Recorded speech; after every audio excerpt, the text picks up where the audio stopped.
कमरे का दरवाजा खुला और एक नौजवान और खूबसूरत लड़की कमरे में दाखिल हुई। दरवाजा खुलने की आवाज सुनकर कमरे में एक भारी मेज के पीछे बैठा हुआ नौजवान चौंक पड़ा। वो मेज के पीछे एक रिवॉल्विंग चेयर पर सर टिकाए कमरे की छत को घूर रहा था। लड़की को कमरे में दाखिल होते देखकर नौजवान सीधा हो गया। लड़की ने जीन्स और हल्के ब्लू कलर की शर्ट पहन रखी थी। उसका चेहरा फ्रेश और आंखें नीली थी। उसके अखरोटी बाल तराशीदा थे जो उसके कांधों पर बिखरे हुए थे। कुर्सी पर बैठे हुए नौजवान ने भी बेहतरीन तराश का सूट पहन रखा था। उसकी आंखों पर कलर चश्मा था और उसके सर पर फ्लैट हेड था। नौजवान के चेहरे पर बला की दुरुस्तगी और करकदगी का मिला-जुला तासुर था, जबकि लड़की बेहद खुश मिजाज दिखाई दे रही थी। बहुत देर लगा दी तुमने आने में, कहाँ थी अब तक? नौजवान ने लड़की को घूरते हुए खुश लहजे में कहा। जिस काम के लिए तुमने भेजा था वही करने गई थी। ऐसे कामों में अमूमन देर हो ही जाती है, लड़की ने कहा और उसके सामने कुर्सी पर बैठ गई। फिर क्या हुआ काम का? नौजवान ने पूछा। अभी तो मैंने शुरुआत की है, वक्त आने पर काम भी पूरा हो जाएगा, लड़की ने सादा से लहजे में कहा। वक्त आने से तुम्हारी क्या मुराद है? नौजवान ने सर झटक कर कहा। मेरा मतलब है मैं अपने हिस्से का काम जल्दी मुकम्मल कर लूंगी। तुम बताओ तुमने क्या किया है अब तक? लड़की ने कहा। मैं भी वक्त आने पर बता दूंगा, नौजवान ने कहा। गुड, ये हुई ना बात, लड़की ने मुस्कुराते हुए कहा। बहुत जबरदस्त मेकअप कर रखा है तुमने। अगर मैंने तुम्हें ये मेकअप करते ना देखा होता और तुम इस हुलिये में अचानक मेरे सामने आ जाती तो शायद मैं तुम्हें पहचान ना सकता था, नौजवान ने कहा। तुम्हारा मेकअप भी कमाल का है, 20-22 साल के नौजवान लग रहे हो, लड़की ने हंसते हुए कहा। इस बार हम यहाँ जिस मिशन पर आए हैं उसके लिए हमें वक्तन फौक्तन हुलिये बदलते रहना है ताकि हम आसानी से किसी की नजरों में न आ सके। बड़ी मुश्किलों से हमें माफी मिली है। इस बार अगर हम दोनों अपने मिशन में नाकाम रहे तो हमारी हलाकत यकीनी हो जाएगी, नौजवान ने संजीदा लहजे में कहा। हाँ ये तो है, इस मिशन की कामयाबी ही हमें हमारा खोया हुआ मकाम वापस दिला सकती है, वरना एससी के हुक्म के मुताबिक यह हमारा फाइनल और लास्ट मिशन होगा जिसकी नाकामी पर सिवाय मौत के हमें और कुछ नहीं मिलेगा, लड़की ने भी यकलक संजीदा होते हुए कहा। लास्ट मिशन, तुम ठीक कह रही हो थ्रेसिया, हमारी जिंदगी और मौत का दारोमदार इस लास्ट मिशन पर ही है। हमें अपनी जिंदगी अजीज है, उनको बचाने के लिए इस बार हम मिशन की कामयाबी के लिए अपना सारा जोर लगा देंगे। और फिर तुमने और मैंने मिशन की कामयाबी के हुसूल के लिए जो प्लानिंग की है, अगर हम उस पर कारबंद रहे तो मुझे यकीन है कि इस मिशन की कामयाबी से हमें कोई भी नहीं रोक सकता, नौजवान ने कहा। बिल्कुल, अपनी प्लानिंग पर अमल दरामद के लिए हम अपने सायों से भी मोहतात रहेंगे। इस मर्तबा पाकिस्तान सीक्रेट सर्विस और खास तौर पर अली इमरान को इस बात की हवा भी नहीं लगेगी कि हम दोनों पाकिस्तान में एक बार फिर आए थे और अपना मिशन मुकम्मल करके निकल भी गए हैं, लड़की ने कहा। मिशन मुकम्मल होने के बाद इमरान जैसे इंसान को इस कदर ज़हनी चोट पहुंचेगी कि जिसका वो तस्वुर भी नहीं कर सकता। जब उसे मालूम होगा कि थ्रेसिया और संघी एक बार फिर पाकिस्तान आए थे और अपना मिशन मुकम्मल करके निकल गए हैं तो उसका क्या हाल होगा, नौजवान ने सफाक अंदाज में मुस्कुराते हुए कहा। जो जीरोलैंड का मारूफ एजेंट संघी ही था और उसके सामने बैठी नौजवान लड़की जीरोलैंड की नागन थ्रेसिया थी। उन दोनों ने वाकई जबरदस्त मेकअप कर रखे थे। इस मेकअप में उनकी शक्लें तो बदल ही गई थी, मगर उन्होंने अपनी जसामत भी बदल रखी थी, जिसके लिए लामहला उन्होंने खास किस्म के लिबास पहन रखे थे जो कदरे फूले हुए थे। इमरान चूंकि उनको मेकअप के साथ साथ उनकी जसामत से भी पहचान लेता था, इसलिए उन्होंने चेहरों के साथ साथ अपनी जसामत बदलने पर भी खुसूसी तवज्जो दी थी कि सामने आने पर भी इमरान आसानी से उन्हें न पहचान सके। उसका जो भी हाल हो, हमें उसके बारे में नहीं सोचना चाहिए। मैं इस बार इमरान को कतई तौर पर अपने जहन से निकाल कर आई हूँ। उसने पिछले दिनों कैद में रखकर मुझे जो ज़हनी सोबतें दी हैं, मैं उन सोबतों को कभी नहीं भूल सकती। अब मुझे इमरान से शदीद नफरत हो गई है। अव्वल तो मेरी यही कोशिश होगी कि मैं इमरान के सामने न आऊं, लेकिन अगर इस बार वो खुद मेरे सामने आया तो मैं उसे फौरन गोली मार दूंगी, थ्रेसिया ने होंठ चबाते हुए कहा। क्या वाकई तुम ऐसा कर सकोगी? संगी ने उसकी तरफ तंजिया नजरों से देखते हुए कहा। हाँ, मैं अहद करती हूँ। इस मर्तबा मैं इमरान का कोई लिहाज नहीं करूंगी और उसे हलाक करने में एक लम्हे की भी देर नहीं लगाऊंगी, थ्रेसिया ने सख्त लहजे में कहा। गुड, अब सही फैसला किया है तुमने। तुम्हारा लचकदार रवैया ही इमरान को हमारे मुकाबले पर कामयाबियों से हमकिनार करता आया है। अगर उसके लिए तुम्हारे दिल में नरम गोशा ना होता तो वो अब तक न जाने कब का हमारे हाथों हलाक हो गया होता, संघी ने कहा। मुझे अपनी गलतियों का एहसास हो गया है, लेकिन अब ऐसा नहीं होगा। अब इमरान के लिए मेरे दिल में कोई नरम गोशा नहीं है और न ही मैं उसके लिए दिल में कोई लचक रखूंगी, थ्रेसिया ने ठोस लहजे में कहा। तब फिर यकीन कर लो कि पाकिस्तान में हमारे कदम कामयाबी के कदम ही साबित होंगे, संघी ने कहा। छोड़ो, जब इमरान सामने आएगा तो देखा जाएगा। तुम बताओ, सुप्रीम कमांडर की तरफ से कोई पैगाम तो नहीं आया? थ्रेसिया ने सर झटक कर कहा, जैसे वो इमरान के तस्करे से बेजार हो गई हो। ओह हाँ, सुप्रीम कमांडर ने थोड़ी देर पहले कॉल की थी, संगी ने चौंक कर कहा। क्या कहा था उन्होंने? थ्रेसिया ने पूछा। हमारे मिशन की यकीनी कामयाबी के लिए उन्होंने हमें फ्री हैंड दे दिया है। उन्होंने इमरान और पाकिस्तान सीक्रेट सर्विस को उलझाने बल्कि उन सब के खात्मे के लिए ब्लैक जैक और मादाम सितारा को भी यहाँ भेज दिया है। संगी ने कहा, ब्लैक जैक और मादाम सितारा? थ्रेसिया ने बुरी तरह से चौंकते हुए कहा, हाँ, उन दोनों को इमरान और उसके साथियों को हलाक करने का टास्क दिया गया है। वो इमरान और उसके साथियों पर पे दर पे और खौफनाक हमले करेंगे, जिससे या तो वो उलझे रहेंगे या फिर उन दोनों के हाथ हलाक हो जाएंगे। ब्लैक जैक और मादाम सितारा हर मुमकिन तरीकों से उनकी तवज्जो अपनी तरफ मबजूल रखेंगे और हमें किसी रुकावट का सामना नहीं करना पड़ेगा और हम पूरी तवज्जो और तेजी से अपने मिशन पर काम कर सकेंगे। संगी ने कहा, ओ वेरी गुड, सुप्रीम कमांडर ने ये बेहतरीन इकदाम किया है। ब्लैक जैक और मादाम सितारा अगर इमरान और उसके साथियों को उलझा लेंगे तो हमारे लिए बेहद आसानी हो जाएगी और हम अपने मिशन पर भरपूर तवज्जो दे सकेंगे। थ्रेसिया ने कहा, हाँ, ब्लैक जैक और मादाम सितारा नई ताकतों के साथ यहाँ आए हैं। इस बार इमरान और उसके साथी उनके हाथों से नहीं बच सकेंगे। संगी ने कहा, क्या ब्लैक जैक और मादाम सितारा से हमारा राब्ता भी रहेगा? थ्रेसिया ने पूछा। नहीं, वो अपने तौर पर काम करेंगे। संगी ने कहा, फिर सुप्रीम कमांडर ने तुम्हें उनकी यहाँ आने की इत्तला क्यों दी है? थ्रेसिया ने पूछा। ताकि हम मुतमईन और बेफिक्र होकर अपना मिशन मुकम्मल कर सके। संगी ने जवाब दिया। ओ, थ्रेसिया के मुंह से निकला। ब्लैक जैक और मादाम सितारा एक नए रूप में आएंगे। इमरान और उसके साथियों को उन्हें रोकना मुश्किल हो जाएगा। वो मौत का तूफान बनकर उन पर झपट पड़ेंगे और इमरान और उसके साथियों को तिनकों की तरह उड़ा ले जाएंगे। संगी ने कहा, हाँ वाकई, इस बार ब्लैक जैक और मादाम सितारा इमरान और उसके साथियों के लिए लोहे के चने साबित होंगे। थ्रेसिया ने संगी की तायद में सर हिलाते हुए कहा, उनकी बातें छोड़ो, उनसे ब्लैक जैक और मादाम सितारा खुद ही निपट लेंगे। हमें अपने मिशन पर डिस्कस कर लेनी चाहिए। अब हमें अपने मिशन को मुकम्मल करने के लिए अपनी रफ्तार तेज करनी होगी ताकि हम जल्द से जल्द अपना मिशन मुकम्मल करके यहाँ से निकल जाए। संगी ने कहा, ओके, मिशन पर डिस्कस करने से पहले मुझे एक पैक बना दो। मैं खासी थकी हुई हूँ। एक दो जाम पीकर शायद मेरी थकावट दूर हो जाए। थ्रेसिया ने कहा, अभी लाता हूँ। संगी ने इस्बात में सर हिलाते हुए कहा और उठ खड़ा हुआ और कुर्सी के पीछे मौजूद एक अलमारी की तरफ बढ़ता चला गया। उसने अलमारी खोली और एक खाने से 2 खाली गिलास और एक शराब की बोतल उठाकर अलमारी बंद करके वापस मेज की तरफ पलट आया। उसने बोतल का ढक्कन खोलकर शराब गिलासों में उंडेली और एक गिलास थ्रेसिया की तरफ बढ़ा दिया। थ्रेसिया ने गिलास पकड़ा और उसे होठों से लगा लिया। उसने एक ही सांस में सारी शराब अपने हलक में उंडेल ली थी, जैसे वो बरसों की प्यासी हो। और 2, उसने खाली गिलास संगी की तरफ बढ़ाते हुए कहा तो संगी ने मुस्कुराते हुए पूरी बोतल उसकी तरफ बढ़ा दी। तनवीर जूलिया के फ्लैट से निकला और तेज तेज कदम उठाता हुआ इमारत से बाहर आ गया। जैसे ही वो इमारत से निकलकर बाहर आया, अचानक इमारत से कुछ फासले पर मौजूद एक सियाह कार की हेडलाइट्स जल उठी। तनवीर ने चौंककर उस तरफ देखा, फिर उसने सर हिलाया और उस कार की तरफ बढ़ने लगा। उसे आगे बढ़ता देखकर कार हरकत में आई और उसके करीब आकर रुक गई। कार की ड्राइविंग सीट पर एक निहायत खूबसूरत लड़की मौजूद थी। उसकी आंखें नीली और बाल कदरे सुनहरी थे। उसने जींस का लिबास पहन रखा था। जैसे ही उसने कार तनवीर के करीब रोकी, तनवीर ने कार का पिछला दरवाजा खोला और अंदर बैठ गया। उसके कार में बैठते ही लड़की ने कार आगे बढ़ा दी। सब ठीक है? लड़की ने बैक मिरर से उसकी तरफ देखते हुए सपाट लहजे में कहा, यस मादाम। तनवीर ने मुअद्दबाना लहजे में कहा। उसका मुअद्दबपन सुनकर लड़की के होठों पर बेख्तियार मुस्कुराहट रेंग गई। तनवीर का अंदाज ऐसा था जैसे वो उस लड़की से खासा मरूब हो या फिर वो उसका गुलाम हो। क्या करके आ रहे हो? लड़की ने उसकी तरफ गौर से देखते हुए पूछा तो तनवीर ने उसे तफसील बता दी। बिल्कुल ठीक किया है तुमने, मैं तुम्हारी कारकर्दगी से खुश हूँ, लड़की ने कहा। Thank you madame. तनवीर ने पहले से ज्यादा मुअद्दबाना लहजे में कहा। तो लड़की के चेहरे पर रंग बिखर गए।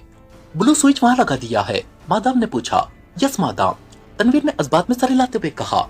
गुड, अब चलो जीप के पास चलते हैं, मादाम ने कहा और कार मुख्तलिफ रास्तों पर दौड़ती हुई शहर से बाहर जाने वाले रास्ते पर आ गई।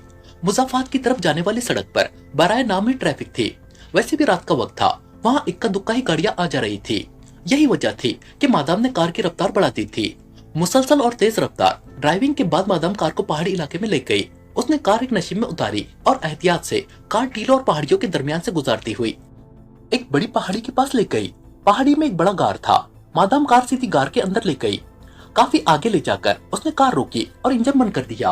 आओ, मादाम ने कार का दरवाजा खोलते हुए कहा तो तनवीर बाहर आ गया। वो दोनों कार के अंदरूनी हिस्से की तरफ बढ़ने लगे। गार आगे से बंद था। मादाम ने जेब से एक छोटा पेंसिल टॉर्चनुमा आला निकाला और उसका रुख गार के बंद हिस्से की तरफ करके बटन प्रेस कर दिया। टॉर्च से जैसे ही रोशनी निकलकर चट्टान पर पड़ी, हल्की सी गड़गड़ाहट की आवाज के साथ बड़ी चट्टान दाएं तरफ घूमती चली गई। सामने एक बड़ा सा हॉलनुमा कमरा था जहाँ तेज रोशनी मौजूद थी। हॉल में 2 बड़ी बड़ी कंप्यूटराइज मशीनें चल रही थी और एक तरफ हेवी ड्यूटी जनरेटर मौजूद था जिससे बिजली की सप्लाई के साथ मशीनें चल रही थी। एक मशीन पर बड़े साइज की स्क्रीन नस्ब थी। स्क्रीन ऑफ थी। अलबत्ता उस मशीन के सामने एक नौजवान बैठा था। मादाम और तनवीर जैसे ही हॉलनुमा कमरे में दाखिल हुए, उनके उकब में चट्टान लुढ़क कर दोबारा अपनी पोजीशन में आ गई और खुला हुआ गार बंद हो गया। उन दोनों को देखकर नौजवान ने सर हिलाया और उठ खड़ा हुआ। काफी देर लगा दी तुम दोनों ने, नौजवान ने उन दोनों को देखते हुए कहा। तनवीर जिस काम के लिए गया था वहाँ उसे देर हो गई। बहरहाल ये अपना काम कर आया है। मादाम ने कहा, हाँ ब्लू स्विच ऑन हो गया है, मैंने उसे मशीन के साथ लिंक कर दिया है, थोड़ी ही देर में उसका ऑपरेटिंग सिस्टम काम शुरू कर देगा। नौजवान ने इस्बात में सर हिलाते हुए कहा, मेरी समझ में नहीं आ रहा चीफ, आपने तनवीर के जरिए जूलिया के फ्लैट में ब्लू स्विच क्यों भिजवाया है? तनवीर हमारे साथ है, ये सीक्रेट सर्विस के तमाम मेंबरान के एड्रेस जानता है, फिर आप ब्लू स्विच के जरिए क्या करना चाहते हैं? मादाम ने नौजवान से मुखातिब होकर कहा, तनवीर यकीनन अपने साथियों के एड्रेस जानता है, मगर अभी चूंकि सीक्रेट सर्विस वालों को इल्म नहीं है कि तनवीर सीक्रेट सर्विस छोड़कर हमारे साथ मिल चुका है, इसलिए वो वक्ती तौर पर वही रहेंगे जहाँ रहते हैं। लेकिन जब उन्हें मालूम होगा कि तनवीर उनकी जान का दुश्मन बनने वाला है, तो वो X2 के हुक्म से फौरन अपने ठिकाने बदल लेंगे और अपना सामान भी साथ ले जाएंगे। मैं नहीं चाहता कि वो सब मेरी नजरों से एक लम्हे के लिए भी ओझल हों। तनवीर ने जूलिया के फ्लैट में जो ब्लू स्विच लगाया है, उसके जरिए जूलिया हमारी नजरों में रहेगी और बाकी साथी भी हमारी नजरों में आ जाएंगे और मैं आसानी से यहाँ बैठकर उन्हें फॉलो करता रहूंगा। इस तरह हमें उन सबको तलाश करने और हलाक करने में कोई मसला नहीं होगा। नौजवान ने जवाब देते हुए कहा, हमारा मकसद इमरान समेत सीक्रेट सर्विस के तमाम मेंबरान को हलाक करना है। तनवीर हमें उनके एड्रेस पर ले जाता और हम उन सबको एक एक करके हलाक कर देते, उसमें क्या मुश्किल थी? मादाम ने कहा, नहीं शितारा, मैं उन सबको आसानी से हलाक नहीं करूंगा, उन सबको मैं तिगनी का नाच नचाऊंगा। उन्होंने मेरे साथ जो कुछ किया था मैं गिन गिन कर उनसे बदले लूंगा। उन्होंने मुझे जीरो लाइन का वफादार बनने के बाद जो शिकस्त दी थी, उसके जख्म आज भी मेरे दिल में ताजा है। जब तक मैं उन सबको एक एक करके और तड़पा तड़पा कर हलाक नहीं कर देता, मुझे सुकून नहीं आएगा। तनवीर को तो मैंने अपना गुलाम बना लिया है, अब ये वही करेगा जो मैं उससे कहूंगा। सीक्रेट सर्विस पर सीक्रेट सर्विस का ही आदमी मौत बनकर झपटेगा। इमरान और उसके तमाम साथियों की हलाकत उनके अपने ही साथी के हाथों से होगी, जो उनके लिए इंतहाई कर्बनाक होगी। तनवीर उन सबको बताएगा कि ब्लैक जैक अब दुनिया का नाकाबिल तस्कीर और सबसे खतरनाक इंसान बन चुका है, जो उन सबको मामूली चींटियों की तरह मसल सकता है और अगर वो चाहे तो उन सबको अपने ही साथी के हाथों हलाक करा सकता है। नौजवान ने कहा, जो असल में ब्लैक जैक था। बदले तो मुझे भी उनसे लेने हैं। मैंने इमरान की कैद में जो सोबतें बर्दाश्त की हैं, मैं भी इमरान और उसके साथियों को तड़पा तड़पा कर हलाक करना चाहती हूँ। मादाम ने कहा, जो मादाम शितारा थी। हम तीनों मिलकर इमरान और उसके साथियों का इस कदर भयानक हशर करेंगे जिसका वो तस्वुर भी नहीं कर सकते। ब्लैक जैक ने कहा, बिल्कुल। मादाम शितारा ने इस्बात में सर हिलाकर कहा, तनवीर अब तुम खुद को कैसा महसूस कर रहे हो? ब्लैक जैक ने तनवीर की तरफ देखते हुए कहा, मैं ठीक हूँ चीफ। तनवीर ने कहा। उसके चेहरे पर ब्लैक जैक और मादाम शितारा की बातें सुनकर कोई तासुर नहीं उभरा था। उसका चेहरा बिल्कुल सपाट था। क्या तुम्हारा जहन नॉर्मल है? ब्लैक जैक ने उससे पूछा। यस चीफ, तनवीर ने इस्बात में सर हिलाकर कहा। गर्दन में कोई तकलीफ? ब्लैक जैक ने उसे गौर से देखते हुए कहा, नो चीफ, पहले मैं गर्दन के पिछले हिस्से में हल्की हल्की चुभन सी महसूस कर रहा था, मगर अब वो भी खत्म हो गई है। तनवीर ने कहा, गुड, मैं यही चाहता था, अब तुम पूरी तरह से नॉर्मल हो। मैंने तुम्हारे जहन की स्कैनिंग जरूर की है और तुम्हारी गर्दन के पिछले हिस्से में चिप भी लगा दी, लेकिन इस चिप से तुम्हारा जहन उस हद तक मेरे कंट्रोल में रहेगा जिस हद तक मैं तुम्हें किसी भी काम करने का हुक्म दूंगा। बाकी तुम्हारा जहन पहले जैसा ही रहेगा। ब्लैक जैक ने कहा। यस चीफ, तनवीर ने मुबहम से अंदाज में जवाब दिया। अब बताओ, क्या तुम हमारे साथ मिलकर इमरान और सीक्रेट सर्विस के मेंबरान को हलाक करोगे? ब्लैक जैक ने कहा। यस चीफ, मैं आपके हुक्म का पाबंद हूँ, आप जो हुक्म देंगे उस पर अमल करना मेरा फर्ज है। तनवीर ने जर खरीद गुलाम की तरह सर झुकाकर कहा, जब मैंने तुम्हारे जहन की स्कैनिंग की थी तो तुम्हारे दिल में जूलिया के लिए बेपनाह इज्जत, मोहब्बत और वाबस्तगी के तासुरात महसूस किए थे। क्या तुम उसे भी हलाक करोगे? ब्लैक जैक ने पूछा। मैं सीक्रेट सर्विस को छोड़ चुका हूँ चीफ, अब मैं आपके हुक्म का पाबंद हूँ। अगर आप हुक्म देंगे तो मैं अपनी गर्दन भी काट सकता हूँ। तनवीर ने बगैर किसी तरद्दुद के कहा। गुड। सीक्रेट सर्विस के मेंबरान के जिस्मों में जब तक हाइक्स रेस सरायत नहीं करती, मैं उन्हें नहीं छेड़ूंगा। जूलिया के फ्लैट में तमाम मेंबर तो आएंगे नहीं, लेकिन वो सब जैसे जैसे एक दूसरे से मिलेंगे, उनके जिस्मों में छूत की तरह हाइक्स रेस सरायत कर जाएंगी। उसके बाद हम उनके खिलाफ काम करेंगे। तब तक तुम एक और काम करो। ब्लैक जैक ने कहा। यस चीफ, काम बताएं। तनवीर ने रोबोट के से अंदाज में कहा। मैं तुम्हारी तरह इमरान के बॉडीगार्ड जोसेफ और जवाना को भी अपना गुलाम बनाना चाहता हूँ। क्या तुम उन दोनों को यहाँ ला सकते हो? ब्लैक जैक ने तनवीर को गौर से देखते हुए कहा। चीफ, जोसेफ को तो मैं ले आऊंगा, लेकिन जवाना इन दिनों अपने एक निजी काम के सिलसिले में एक्रीमिया गया हुआ है। तनवीर ने कहा। ठीक है, जोसेफ को ले आओ, जवाना जब आएगा तो देखा जाएगा। ब्लैक जैक ने कहा। ओके चीफ, मैं उसे ले आऊंगा, तनवीर ने कहा। उसे यहाँ बेहोश करके लाना, ब्लैक जैक ने कहा। यस चीफ, तनवीर ने कहा। जाओ, और हाँ, अब तुम्हें किसी से खुद को छुपाने की कोई जरूरत नहीं है। जो भी तुम्हें मिले उसे वाज़ेह कह देना कि तुम अब जीरो लैंड के चीफ एजेंट ब्लैक जैक के लिए काम करते हो, ब्लैक जैक ने कहा। यस चीफ, तनवीर ने कहा। अब जाओ और जाकर जोसेफ को ले आओ, ब्लैक जैक ने तहकुमाना लहजे में कहा तो तनवीर ने इस बात में सर हिला दिया। चीफ, क्या मैं भी इसके साथ जाऊं? मादाम सितारा ने कहा। नहीं, इसे अकेला जाने दो, मैं इसकी कारकर्दगी देखना चाहता हूँ, ब्लैक जैक ने कहा तो मादाम सितारा ने कांधे उचका दिए। तनवीर ने जेब से मादाम सितारा जैसा टॉर्चनुमा आला निकाला और उसकी रोशनी चट्टान पर डाली तो चट्टान एक तरफ सरक गई और तनवीर उस रास्ते से बाहर निकल गया। उसके बाहर जाते ही चट्टान दोबारा अपनी जगह आकर एडजस्ट हो गई। आओ जरा जूलिया को देख ले, उनके पास कोई पहुंचा है या नहीं, ब्लैक जैक ने कहा और दोबारा उस मशीन के सामने स्टूल पर बैठ गया। उसने मशीन के मुख्तलिफ बटन प्रेस किए तो अचानक स्क्रीन रोशन हो गई। स्क्रीन पर जूलिया के फ्लैट का अंदरूनी मंजर नजर आने लगा। वो तीनों बदस्तूर बेहोश पड़ी थी। अभी कोई नहीं आया। बहरहाल जब तक इन तीनों पर आकर कोई पानी नहीं डालेगा ये होश में नहीं आएंगी, ब्लैक जैक ने बड़बड़ाते हुए कहा। चीफ, एक बात पूछो, अचानक मादाम सितारा ने ब्लैक जैक से मुखातिब होकर कहा। पूछो, ब्लैक जैक ने कहा। आपके पास और मेरे पास जो सलाहियतें हैं, अगर हम दोनों चाहें तो न सिर्फ इमरान और उसके साथियों को ट्रेस करके उन तक पहुंच सकते हैं बल्कि उन्हें हलाक भी कर सकते हैं। लेकिन आपने उन सबको हलाक करने की बजाय उल्टा उनके एक साथी को अपना गुलाम बना लिया है और उसके साथ साथ अब आप इमरान के बॉडीगार्ड जोसेफ को भी अपना गुलाम बनाने का सोच रहे हैं। क्या उन दोनों को अपना गुलाम बनाने के पीछे आपका कोई खास मकसद है? मादाम सितारा ने कहा तो ब्लैक जैक के होठों पर बेख्तियार मुस्कुराहट फैल गई। हाँ, मेरा एक मकसद है, बहुत बड़ा मकसद, ब्लैक जैक ने पुर इसरार अंदाज में मुस्कुराते हुए कहा। क्या आप मुझे बताना पसंद करेंगे? मादाम सितारा ने कहा। नहीं, अभी नहीं, वक्त आएगा तो तुम्हें खुद ही मालूम हो जाएगा, ब्लैक जैक ने कहा। लेकिन चीफ, मादाम सितारा ने कुछ कहना चाहा। नहीं, जब मैंने कह दिया है कि वक्त आने पर तुम्हें सब मालूम हो जाएगा तो फिर बहस की क्या गुंजाइश रह जाती है, ब्लैक जैक ने गुर्राकर कहा तो मादाम सितारा ने बेख्तियार होंठ भींच लिए। यस चीफ, मादाम सितारा ने सर झुकाकर धीमे लहजे में कहा। तनवीर को मैंने जोसेफ को लाने के लिए भेजा है, अब तुम भी एक काम करो, ब्लैक जैक ने कहा। जरूर, बताएं, मादाम सितारा ने कहा। तुम इमरान के फ्लैट पर जाओ, ब्लैक जैक ने कहा तो मादाम सितारा चौंक पड़ी। इमरान के फ्लैट पर? मादाम सितारा ने हैरान होकर कहा। हाँ, उसके पास तुम असल हुलिये में जाओ और उसे जाकर बता दो कि हम यहाँ आ गए हैं। इस बार हमारा मिशन उसे और पाकिस्तान सीक्रेट सर्विस को हलाक करने का है। मैं कोई भी काम छुपकर नहीं करता, पहले भी मैंने ऐसा ही किया था, अब भी मैं वैसा ही करूंगा, ब्लैक जैक ने कहा। यस चीफ, मादाम सितारा ने कहा। ओके, अब तुम जाओ, मैं उन पर नजर रखता हूँ। मुझे उनके जिस्मों में हाइक्स रेस ट्रांसफर करनी है, ब्लैक जैक ने स्क्रीन की तरफ देखते हुए कहा तो मादाम सितारा ने इस बात में सर हिलाया और वहां से निकलती चली गई। इमरान जैसे ही ऑपरेशन रूम में दाखिल हुआ उसे देखकर ब्लैक जीरो उसके एहतराम में उठ खड़ा हुआ। कोई रिपोर्ट? सलाम दुआ के बाद इमरान ने उसके सामने कुर्सी पर बैठते हुए कहा। सफदर और नुमानी जूलिया के फ्लैट पर गए हैं और दूसरे में इमरान को मैंने तनवीर की तलाश में लगा रखा है, ब्लैक जीरो ने कहा। एसएस मशीन ऑन की है तुमने? इमरान ने सामने मेज पर पड़ी एक मशीन की तरफ देखते हुए कहा जिसकी स्क्रीन ऑन थी और उस पर स्कैनिंग लाइनें चल रही थी। जी हाँ, मैंने डेटा सर्चिंग पर लगा दिया है, अभी चंद लम्हों में सारी तफसील सामने आ जाएगी, ब्लैक जीरो ने कहा तो इमरान ने इस बात में सर हिला दिया। डेटा ऑन होने में अभी वक्त लगेगा, तुम मुझे जरा फोन दो, इमरान ने कहा तो ब्लैक जीरो ने सामने रखा हुआ कॉर्डलेस फोन इमरान को दे दिया। इमरान ने जूलिया के फ्लैट के नंबर मिलाए और रिसीवर कान से लगा लिया। Yes, Safdar speaking. दूसरी तरफ से सफदर की आवाज सुनाई दी। X2, इमरान ने X2 के मखसूस लहजे में कहा। यस जी, मैं और नुमानी मिस जूलिया के फ्लैट में पहुंच गए हैं। हमने मिस जूलिया, क्रॉस्टी और सालिया को होश दिला दिया है। उन्हें होश तो आ गया है लेकिन वो अपने जिस्मों में खासी कमजोरी महसूस कर रही हैं और उनके सर भी चकरा रहे हैं। दूसरी तरफ से सफदर ने तफसील बताते हुए कहा। जूलिया से बात कराओ, इमरान ने कहा। यस जी, सफदर ने कहा और फिर एक लम्हे बाद जूलिया की नहीफ सी आवाज सुनाई दी। जूलिया बोल रही हूँ चीफ। दूसरी तरफ से जूलिया ने कहा। क्या महसूस कर रही हो, इमरान ने पूछा।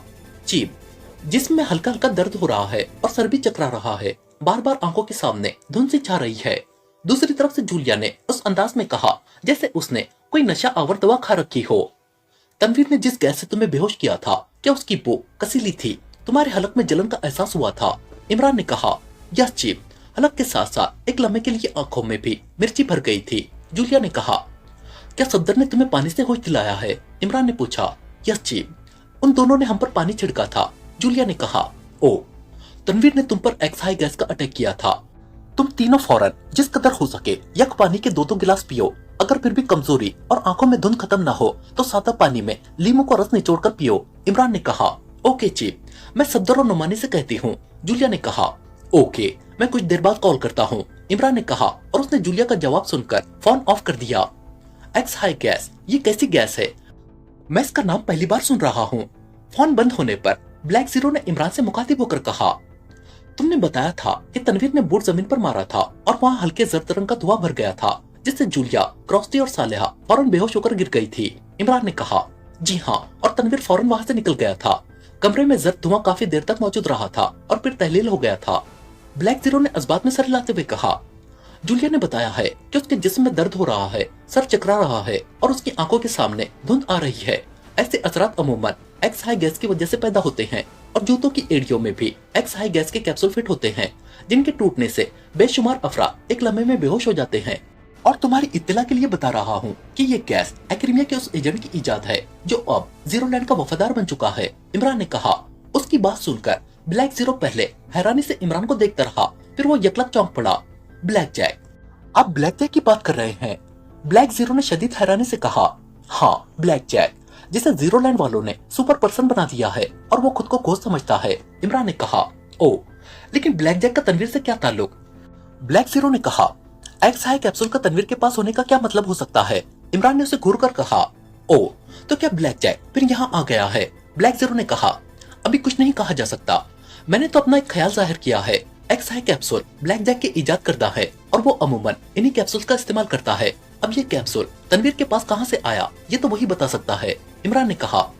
अगर एक्स हाई कैप्सूल तनवीर को ब्लैक जैक ने दिया है तो उसका मतलब है कि ब्लैक जैक एक बार फिर यहाँ आ चुका है और उसने अपनी किसी मशीन से तनवीर को अपने कंट्रोल में ले लिया है, ब्लैक जीरो ने कहा। शायद, इमरान ने कंधे उचकाते हुए कहा। ओ, अगर ऐसा हुआ तो ये बहुत खतरनाक होगा इमरान साहब। ब्लैक जैक तो सचमुच तनवीर को सीक्रेट सर्विस का दुश्मन बना देगा।